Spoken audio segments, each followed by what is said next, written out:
Nabalitaan namin yung nangyari sa nanay ni Estong. Kawawa naman yung bata.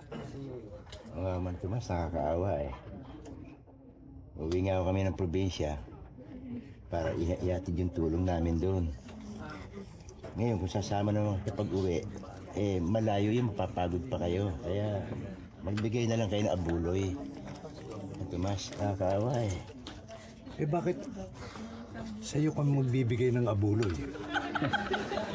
Tomas, yung tono ng panlalita nyo parang may duda. Tomas, alisin nyo yung hinala nyo. Dahil patay na yung pinag-uusapan natin eh. Kayo rin kung ayaw nyo magbigay. Ha? Dahil yung edad nyo, malapit na kayong buminggo eh.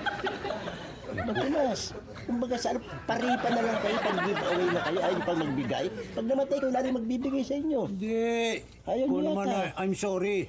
Hindi ka na naman nakakuha sa biro. Magbibigay ako, mag-aabuloy ako. Hindi na may lilista na makakarating yan. Magkano, Oh. Tomas? Ito, 100 oh. Oh, Tomas, 100. Ayan, linaw-linaw naman yan. Yung hinala, alisin nyo na. So, sino pa magbibigay? Saan? Ito para sa nanay ni Esto nga eh. Ay nga ano, ito. Ito. Ayun na.